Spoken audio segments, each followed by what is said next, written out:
하나님의 말씀은 민수기 13장 25절부터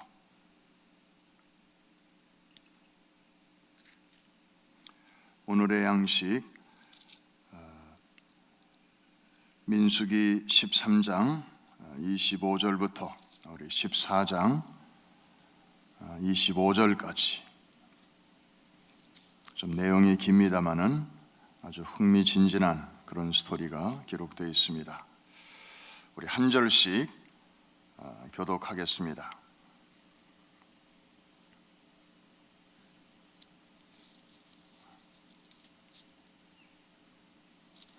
우리 김영환 집사님 잠깐 올라오셔서 이 말씀을 같이 좀 교독을 해주시면 좋겠습니다.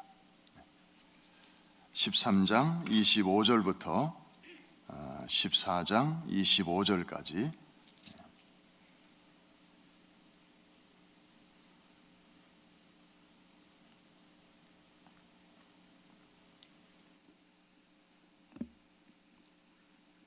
(13장) 25절 말씀.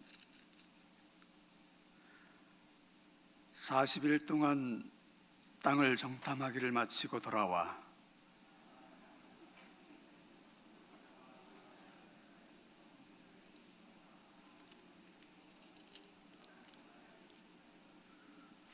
모세에게 말하여 이르되 당신이 우리를 보낸 땅에 간즉 과연 그 땅에 젖과 꿀이 흐르는데 이것은 그 땅의 과일이니이다.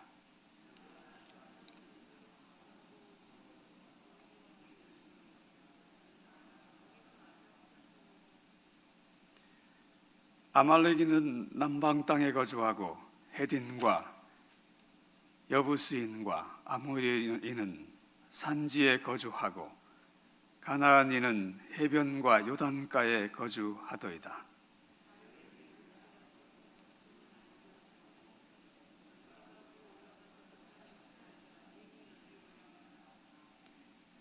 그와 함께 올라갔던 사람들은 이르되 우리는 능히 올라가서 그 백성을 치지 못하리라. 그들은 우리보다 강하니라 하고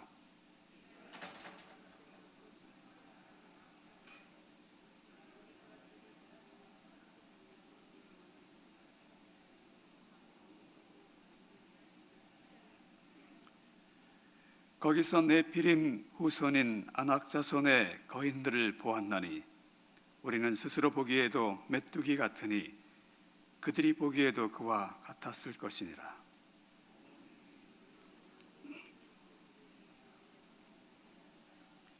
이스라엘 자손이 다 모세와 아론을 원망하며 온 회중이 그들에게 이르되 우리가 애굽 땅에서 죽었거나 이 광야에서 죽었으면 좋았을 것을.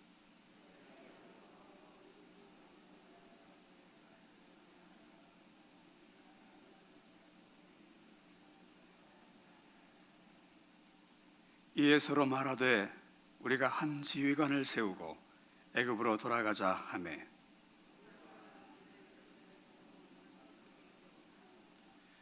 그 땅을 정탐한 자 중 눈의 아들 여호수아와 여분네의 아들 갈렙이 자기들의 옷을 찢고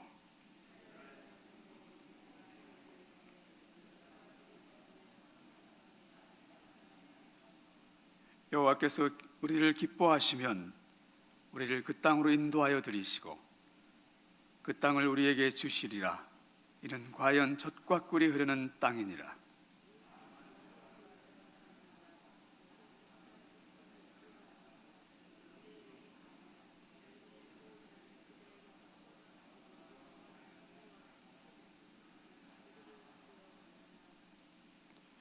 온 회중이 그들을 돌로 치려 하는데 그때 여호와의 영광이 회막에서 이스라엘 모든 자손에게 나타나시느니라.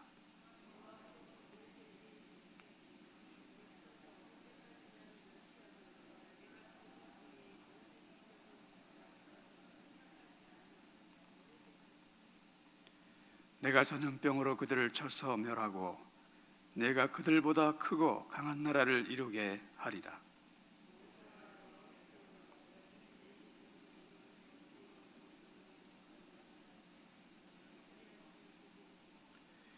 이 땅 거주민에게 전하리이다. 주 여호와께서 이 백성 중에 계심을 그들도 들었으니 곧 주 여호와께서 대면하여 보이시며 주의 구름이 그들 위에 섰으며 주께서 낮에는 구름 기둥 가운데에서 밤에는 불 기둥 가운데에서 그들 앞에 행하시는 것이니이다.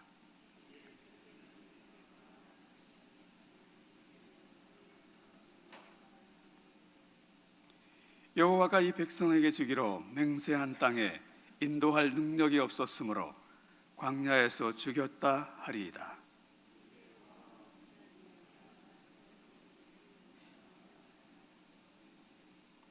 여호와는 노하기를 더디하시고 인자가 많아 죄악과 허물을 사하시나 형벌 받을 자는 결단코 사하지 아니하시고 아버지의 죄악을 자식에게 갚아 3, 4대까지 이르게 하리라 하셨나이다.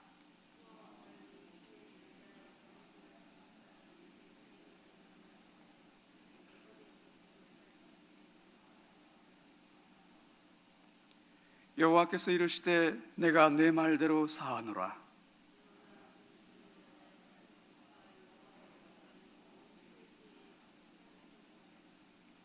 내 영광과 애굽과 광야에서 행한 내 이적을 보고서도 이같이 10번이나 나를 시험하고 내 목소리를 청종하지 아니한 그 사람들은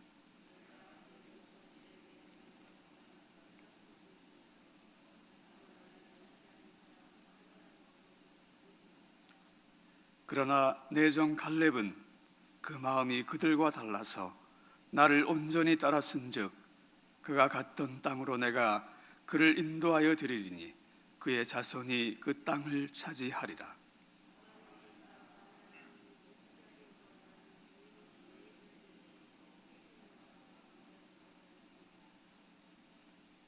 여호와께서 모세와 아론에게 말씀하여 이르시되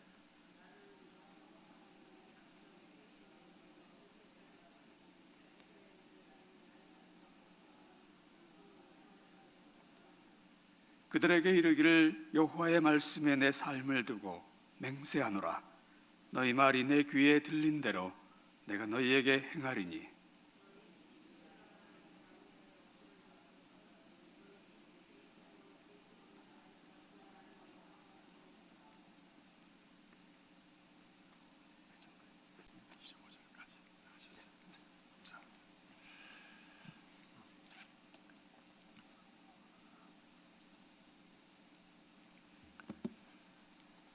급한 볼 일이 있어서 좀 다녀왔습니다. 오늘 이 스토리는 우리가 너무 잘 아는 그런 이야기입니다. 정탐꾼들이 이스라엘의 구석구석을 이제 보고 옵니다. 이스라엘은 참 작은 땅입니다. 우리나라의 강원도만한 그런 사이즈인데 5개 지형으로 크게 나누어져 있습니다. 저는 이거를 좀 제 나름대로 이렇게 손으로 좀 표현을 하고 싶은데요. 이쪽은 바다고 이쪽은 사막입니다. 그래서 바다와 사막 사이에 끼어 있는 땅이 바로 이 이스라엘입니다. 그래서 이 바다 쪽에서부터 보면 맨 왼쪽에 있는 것이 이제 해안 평야, 제일 낮은 지역이죠. 이렇게 평평한 지역이고, 그 다음에 이제 그 옆에 있는 게 중앙 산지가 있고, 그 다음에 요단 계곡이 있습니다. 그 오른쪽에. 그리고 요단 계곡을 그 오른편 동편으로 보면은 요단 동편 고원지대가 이렇게 다 북에서 남으로 이렇게 흐르고 있습니다. 그리고 맨 밑에는 이 엄지 손가락에 해당되는 부분은 이제 네게브라고 해서 남방이죠. 아주 누런 지역입니다. 비가 거의 안 오고 아주 메마른 사막과 같은 지형입니다. 크게 이렇게 5개 지형으로 되어 있습니다.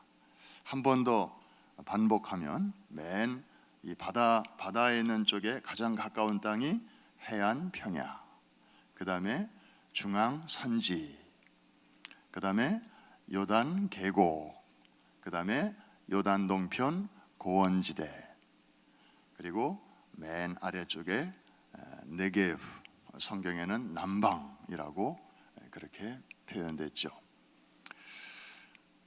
그래서 이 해안 평야 쪽으로는 국제도로였던 그 해안길, 해변길이 이렇게 흐르고 있고, 그 다음에 이 요단 동편 고원지대 이쪽으로는 왕의 대로라고 해서 또 다른 국제도로가 이제 발달이 돼 있고, 이 중앙에 있는 중앙산지 이쪽은 주로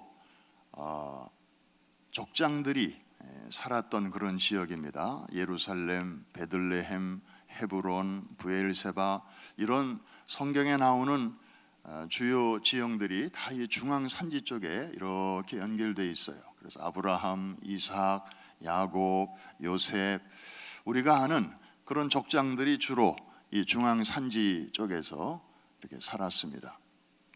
그래서 이 길을 족장들의 길이라고 해서 지금도 이제 있고요. 그래서 이 이스라엘 정탐꾼들이 도대체 가서 뭘 보고 왔는가 봤더니 정말 자세히 봤습니다. 여러분들이 금방 읽으셨습니다마는 29절 한번 보실까요? 29절에 보니까 거기 다 나와요. 남방도 나오고, 그 다음에 산지도 나오고, 해변도 나오고, 그 다음에 요단 계곡도 나와요. 그러니까 이 요단 동편 고원지대 이쪽만 빼고 이 정탐꾼들이 정말 남쪽에서부터 북쪽 하맛 어귀까지 샅샅이 그렇게 보고 왔습니다. 그리고 상대방에 대해서도 굉장히 면밀하게 이 조사를 하고 왔어요. 키가 얼마나 되고, 그 다음에 체격이 어떻고, 그리고 이 사람들이 얼마나 건장하고 하는 것을 자세하게 잘 보고 왔습니다. 그런데 이 중에서 10명의 정탐꾼들이 다 잘 봤는데 못 본 것이 몇 가지가 있었습니다.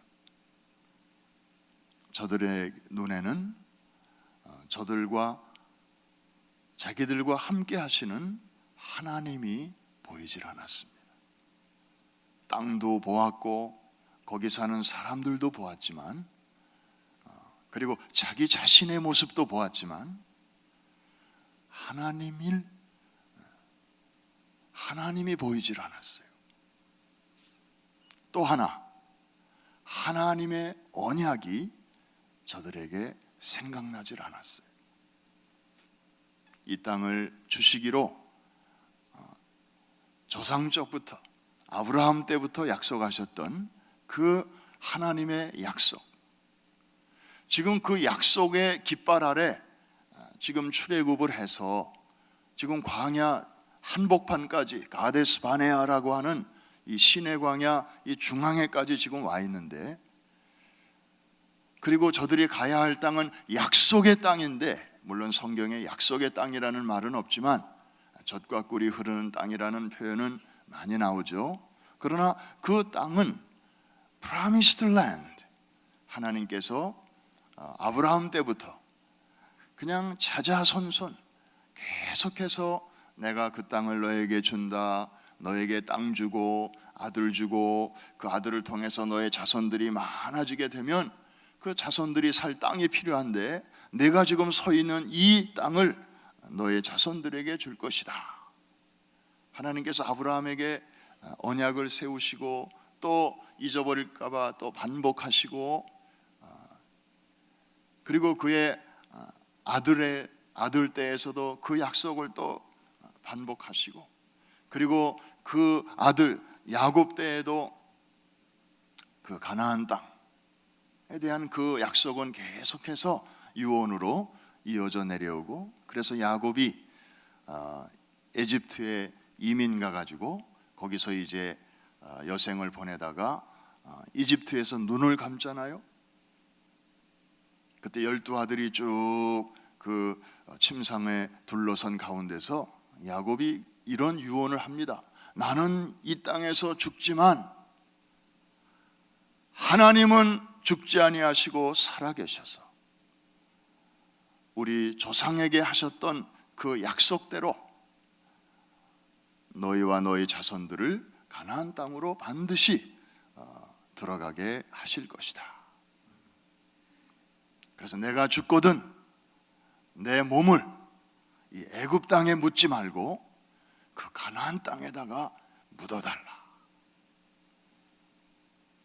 그래서 야곱이 죽었을 때 이제 총리 대신이었던 아들 요셉은 이 아버지의 유해를 모시고 그 이집트를 떠나서 시내 광야를 통과해서 이 해변길을 따라 가나안 땅 헤브론에 아버지를 장례하고 다시 애굽으로 돌아옵니다.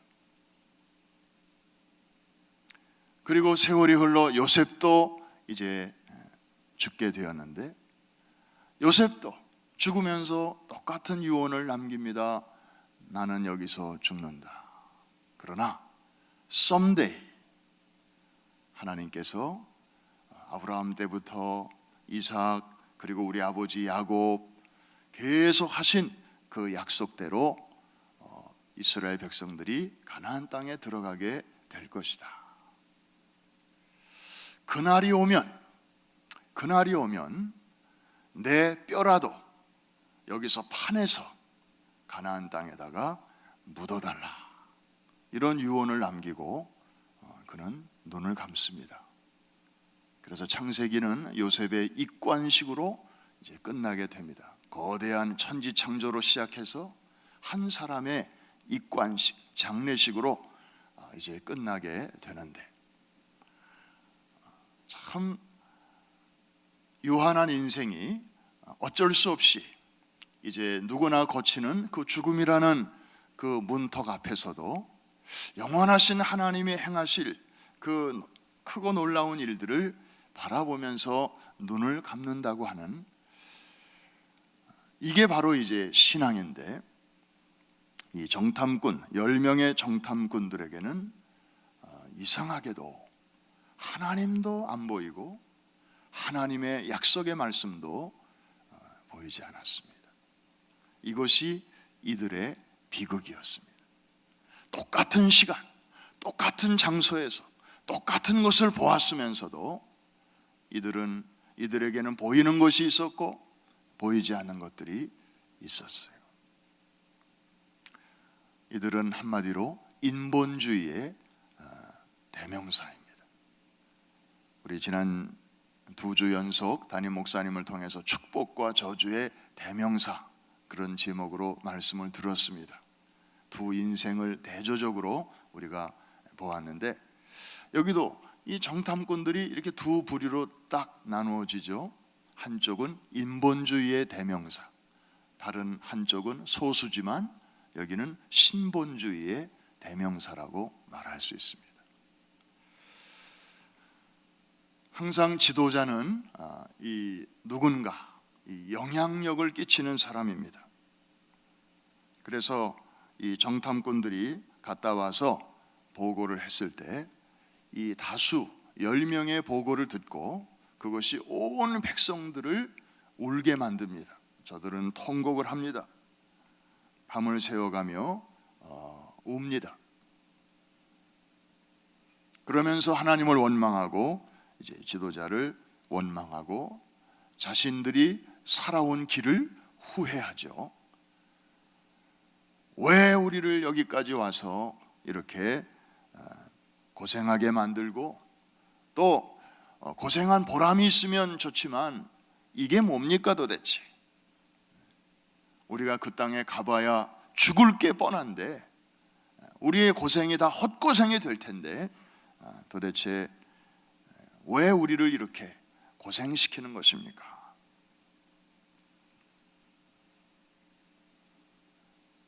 두 명의 믿음의 보고는 그 당시 이 다수의 여론에 묻혀서 별 힘을 발휘하지 못했습니다. 그리고 지도자였던 모세와 아론은 그때 반응이 어땠을까요? 우리 5절을 한번 보시기 바랍니다. 14장 5절. 4절은 제가 읽고 여러분이 5절을 한번 봐주시기 바랍니다. 이에 서로 말하되 우리가 한 지휘관을 세우고 애굽으로 돌아가자 하매 모세와 아론이 이스라엘 자손의 온 회중 앞에서 어떻게 했다고요? 엎드렸다고 그랬습니다. 엎드렸다. 저도 이 말씀을 이렇게 묵상하는데 여기서 딱 걸려서 진도가 안 나가더라고요. 엎드렸다. 어떻게 했다는 것인가? 기도했다는 것인가? 아니면 하도 기가 막혀서 그냥 털썩 주저앉았다는 것인가? 아이고 나도 모르겠다 하고 그냥 자포자기하고 체념 상태에서 엉덩이를 털썩하고 주저앉았다는 것인가? 그러나 엎드렸다라는 이 표현은 face down, 그러니까 체념해서 그냥 주저앉은 건 아니고 얼굴을 땅에 대고 바짝 자세를 낮춘 것을 의미합니다. 뭐 기도했다는 말은 없어요. 그냥 이렇게만 기록되어 있어요. 속으로 뭐 얼마나 간절한 마음으로 또 하나님 앞에 엎드러졌겠습니까? 바로 이 순간에 이제 두 명의 정탐꾼이 등장해서 믿음의 보고를 하는 것입니다. 그러니까 지금까지는 이 10명의 보고만 있었어요. 그리고 온 백성들이 지금 난리가 났어요. 그리고 지도자도 너무 이 백성들의 반응이 좀 그러니까 감당할 수 없었는지 그냥 엎드러졌어요. 바로 이때에 6절에 보니까 그 땅을 정탐한 자 중에서 두 사람이 이제 등장합니다. 그래서 자기의 옷을 찢으면서 온 회중에게 말합니다. 그러니까 지도자도 그냥 엎드러져 있는 그 사이에 이 두 사람이 벌떡 일어나서 이야기하는 것입니다. 그 다음 내용은 다시 반복하지 않겠습니다. 그러니까 이들의 보고를 보면 그 이전에는 없었던 두 가지가 반짝반짝 빛나고 있습니다. 거기에 말끝마다 하나님이 기뻐하시면 우리가 그 땅을 차지할 것입니다. 저들의 신은 저들을 떠났지만 우리의 하나님은 우리와 함께 하십니다. 하나님이 앞서 나가시고 싸워 주실 것입니다. 말끝마다 하나님, 그리고 하나님의 약속, 언약의 말씀, promise. 결론은 저들을 두려워하지 마십시다. 하나님만을 두려워하십시다. 하나님만을 기쁘게 하십시다. 그러면서 그 분위기를 이제 애써 반전시키려고 합니다.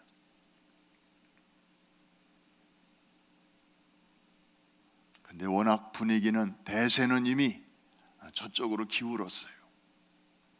그래서 백성들이 이제 막 분노가 치밀어 오르니까 자기들이 벼랑 끝에 지금 올렸다고 생각하니까 하나님은 안 보이니까 어떻게 할 수가 없고 눈에 보이는 지도자를 이제 돌로 치려고 그렇게 하는 순간 하나님께서 개입하시죠. 10절에 보니까 온 회중이 그들을 돌로 치려 하는데 그때 여호와의 영광 쉐키나라고 하는 하나님의 영광이 회막에서 이스라엘 모든 자손에게 나타나셨다.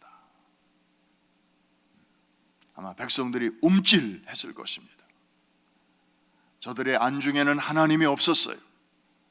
그런데 하나님의 영광이 아마 모르긴 몰라도 이 구름 기둥과 불 기둥이 늘 회막 위에 있었으니까 아마 그것이 강하게, 평소보다 강하게 그렇게 나타났겠죠. 그 다음부터 이제 모세가 하나님 앞에 진지하게 기도하는 내용이 나옵니다. 모세의 중보기도.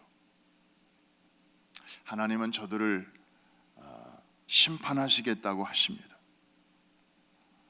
저들이 나를 믿지 아니하였다. 그래서 내가 전염병으로 저들을 쳐서 멸하리라. 그리고 내가 다시 시작하리라. 믿음의 소수들을 데리고 다시 시작하리라. 저들은 심판하고 더 큰 민족을 이제부터 이룰 것이다. 하나님의 새로운 계획이 거기서 제시되었습니다. 이때부터 이제 모세가 하나님 앞에 중보의 기도가 시작이 됩니다. 그 중보 기도의 핵심은 이러는 것입니다. 하나님께서 얼마 전에 당신의 백성들을 애굽인들의 손에서 드라마틱하게 건져내시지 아니했습니까? 이미 그 이야기는 이 지역에 파다하게 퍼져 있지 않습니까? 애굽은 세계 최강의 나라인데 거기서 저들을 끄집어내셨으니 10가지 재앙으로 바로 왕을 혹근형을 내시고, 그리고 저들이 두 손 두 발 다 들고 당신의 백성을 나가게 하지 않았습니까? 이미 이 소식은 다 전 세계로 지금 퍼져 있습니다. 그런데 이 광야에서 저들을 다 심판해 버리시면, 당신이 끄집어내신 백성들을 이 광야에서 다 끝장나게 하시면 이 소식도 결국 퍼질 텐데 저들이 뭐라고 하겠습니까? 이야, 여호와 하나님은 자기 백성을 끄집어낼 힘은 있지만 저들을 그 자기가 계획한 땅에 들여보낼 힘까지는 없는가 보다. 그 하나님은 그렇게 완전한 신은 아닌가 보다. 그리고 이랬다 저랬다 하는 그런 변덕이 죽굴들하는 그런 신인가 보다. 고세 사람들이 그렇게 하나님을 조롱할 것 아니겠습니까? 16절, 여호와께서 이 백성에게 주기로 맹세한 땅에 인도할 능력이 없었으므로 광야에서 죽였다 하리이다.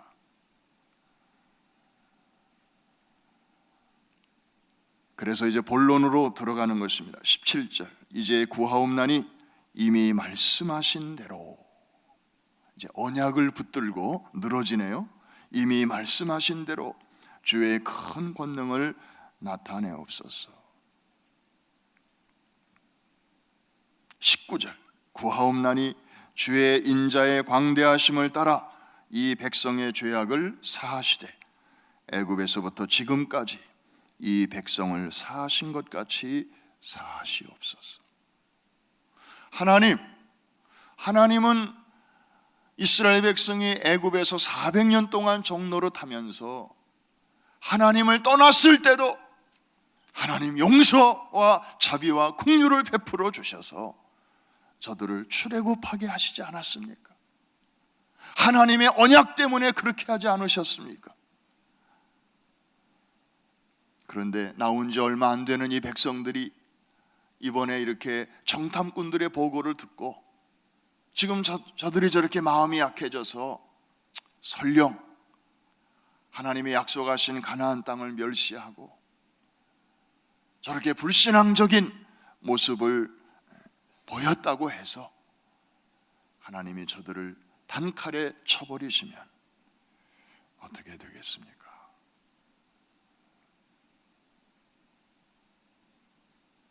하나님을 곤란하게 만드는 기도였습니다. 정말 백성과 하나님 사이에 서서 드려진 간절한 중보의 기도였습니다. 성경에 나오는 가장 위대한 중보 기도 중에 하나입니다. 하나님은 모세의 마음을 받으셨습니다. 모세의 기도를 들으셨습니다. 그래서 20절에 보니까 내가 네 말대로 사하노라. 백성들을 그 자리에서 심판하시는 일은 거두셨습니다. 그러나 하나님께서는 그 사랑 안에 또 공의를 만족시켜야 하시기 때문에 저들의 불신앙에 대해서는 책임을 물으셨습니다. 그래서 40일 동안 이 정탐을 한 그 보고가 불신앙적인 보고였기 때문에 그것을 하루를 1년으로 계산해서 40년을 광야에서 훈련시키시게 되었습니다. 바로 이 사건에서부터 광야 40년이 시작됩니다. 사실은 빨리 갈 수도 있었는데 이 애굽에서 이스라엘까지 가장 빠른 지름길은 보름이면 갈 수 있는 길이 있었습니다. 그런데 40년이 걸렸습니다. 믿음의 길은 참 쉽습니다. 그러나 불신앙의 길은 참 멀고도 험합니다. 훈련을 받아야 되고 연단을 받아야 되고 우리말로 깨지고 좀 얻어 터지고 그리고 깨닫고 그리고 갈래니까 그냥 엎치락 뒤치락 하면서 이제 갈래니까 이렇게 시간도 많이 걸리는 것입니다. 사랑하는 성도 여러분, 오늘 이 아침에 우리는 이 지나간 이들의 역사를 통해서 이제 그걸 거울 삼아 우리 인생을 또 조명해 봅니다. 어떻게 살아야 될까? 무엇을 봐야 될까? 똑같은 것을 보면서도 왜 저들은 그게 안 보였을까? 왜 사람들의 보고가 달랐을까? 나는 오늘 뭘 보면서 살아야 될까? 굉장히 중요한 질문입니다. 왜냐하면 삶의 본질은 똑같습니다. 시대는 달라도 도전은 우리 앞에 놓여져 있는 길은 똑같습니다. 신본주의의 길이 있고 인본주의의 길이 있습니다. 그렇게 사는 사람이 있고 이렇게 사는 사람이 있습니다. 신본주의의 길을 가되 그렇다고 해서 우리가 딛고 서 있는 이 현실을 전혀 무시해서도 안 될 것이고 이게 중요하다고 해서 이쪽에 대해서 전혀 깜깜해서도 안 될 것입니다. 우리는 어쩔 수 없이 두 발을 땅에 딛고 사는 사람입니다. 그러나 우리의 눈은, 우리의 마음은 하늘의 보좌를 베푸시고 오늘도 그 정권으로 만유를 통치하시는 전능하신 하나님을 바라보고 그리고 그의 약속의 말씀에 우리의 삶을 연결시키고 그래서 하나님이 기뻐하시면 우리 눈에 보이는 저 대적도 우리가 능히 이길 수 있으리라. 이 믿음의 자세를 가지고 오늘도 우리 앞에 다가오는 크고 작은 안악 자손들과 그리고 거대한 장애물들을 주님을 앞세우며 헤쳐나가는 우리 모두가 될 수 있기를 주의 이름으로 축원합니다. 기도하겠습니다.